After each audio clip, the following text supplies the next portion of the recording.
ଅଗଣାରେ କରୁଥିଲା କୁକୁର ସହ ସେକ୍ସ। ପଡ଼ୋଶୀ ଦେଖିଲେ, କଲେ ଭିଡ଼ିଓ ରେକର୍ଡିଂ, ତାପରେ କଲେ ଭାଇରାଲ। ଜାଣନ୍ତୁ କେମିତି କରୁଥିଲା କୁକୁର। ଜାଣିବା ପାଇଁ ସମ୍ପୂର୍ଣ୍ଣ କାହାଣୀଟିକୁ ଶୁଣି ନିଅନ୍ତୁ। ଆଉ ହଁ, କାହାଣୀଟିକୁ ଶୁଣିବା ଆଗରୁ ମୋ ଚ୍ୟାନେଲକୁ ଲାଇକ୍, ସେୟାର, ସବସ୍କ୍ରାଇବ୍ କରିବାକୁ ବିଲକୁଲ ଭୁଲନ୍ତୁ ନାହିଁ।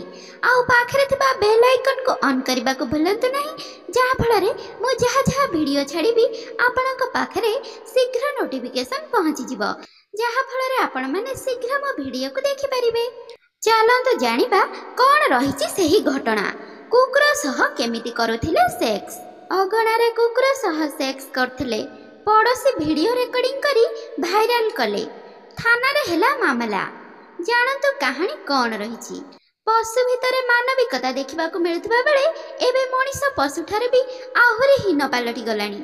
ଗତ କିଛି ବର୍ଷ ମଧ୍ୟରେ ଥରେ ନୁହେଁ, ଦୁଇ ଥର ବାରମ୍ବାର କୁକୁର ବଳାତ୍କାର ଘଟଣା ସାମ୍ନାକୁ ଆସୁଛି। ପୁଣି ଜଣେ କୁକୁର ବଳାତ୍କାରର ଶିକାର ହୋଇଥିବା ଅଭିଯୋଗ ହୋଇଛି।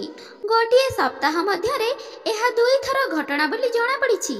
ଶନିବାର ଦିନ ଦିଲ୍ଲୀର ଇନ୍ଦ୍ରପୁରରେ କୁକୁର ବଳାତ୍କାର ଅଭିଯୋଗରେ ପୋଲିସ ଜଣେ ବ୍ୟକ୍ତିଙ୍କ ବିରୋଧରେ ଏଫ୍ଆଇଆର୍ ପଞ୍ଜୀକରଣ କରିଛି। ଏହି ଘଟଣାରେ ଭିଡ଼ିଓ ସୋସିଆଲ ମିଡ଼ିଆରେ ଭାଇରାଲ ହେଉଛି। 1 ସପ୍ତାହ ମଧ୍ୟରେ ରାଜଧାନୀରେ ଏହା ହେଉଛି ଦ୍ୱିତୀୟ ଘଟଣା। ଅଭିଯୁକ୍ତର ଜଣେ ପଡ଼ୋଶୀ ଏହି ଘଟଣା କରି ଏକ ଭିଡ଼ିଓ ରେକର୍ଡିଂ କରି ପୋଲିସ ପାଖକୁ ଦେଇଛି। 1 ସପ୍ତାହ ମଧ୍ୟରେ ରାଜଧାନୀରେ ଏହା ହେଉଛି ଦ୍ୱିତୀୟ ଘଟଣା। ଅଭିଯୁକ୍ତର ଜଣେ ପଡ଼ୋଶୀ ଏହି ଘଟଣାର ଏକ ଭିଡ଼ିଓ ରେକର୍ଡିଂ କରି ପୋଲିସ ନିକଟରେ ଅଭିଯୋଗ କରିବା ପରେ ଏହି ଘଟଣା ସାମ୍ନାକୁ ଆସିଥିଲା। ଅଭିଯୋଗକୁ ଭିତ୍ତି କରି ଭାରତୀୟ ଦଣ୍ଡ ସଂହିତାର ଧାରା 377 ଏବଂ prevention of cruelty to animal ଆକ୍ଟର ପ୍ରଯୁଜ୍ୟ ଧାରା ଅନୁଯାୟୀ ଅଭିଯୁକ୍ତଙ୍କ ବିରୁଦ୍ଧରେ ମାମଲା ରୁଜୁ ହୋଇଛି। ଅଭିଯୋଗକାରୀଙ୍କ କହିବା ଅନୁସାରେ ଫେବୃଆରୀ 28ରେ ବିଳମ୍ବିତ ରାତିରେ ସେ ଘରକୁ ଫେରିଥିବା ବେଳେ ଅଭିଯୁକ୍ତଙ୍କ ଘରୁ ଏକ କୁକୁର ଭୁକିବା ଶୁଣାଯାଉଥିଲା। ସେ ଦେଖିଲେ ଯେ ଅଭିଯୁକ୍ତ ଜଣକ ଏକ କୁକୁରକୁ ଜୋର ଜବରଦସ୍ତ ତାଙ୍କ ଘର ପ୍ରାଙ୍ଗଣରେ ଯୌନ ଶୋଷଣ କରୁଥିଲେ।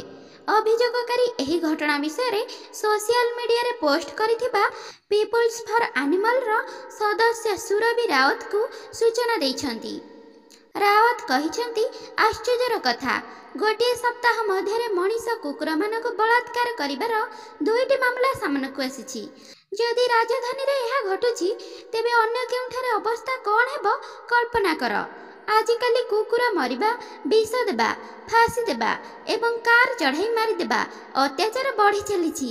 ବର୍ତ୍ତମାନ ପଶୁବାଦ ମଧ୍ୟ ଆମ ଭିତରକୁ ଆସିଛି। ଆପଣମାନେ ଯଦି କାହାଣୀଟି ଶୁଣି ନେଇଛନ୍ତି, ତାହେଲେ ଚ୍ୟାନେଲକୁ ସବସ୍କ୍ରାଇବ୍ କରିବାକୁ ତ ବିଲକୁଲ ଭୁଲନ୍ତୁନି। ଏବେ ରହୁଛି, ବାଏ ବାଏ।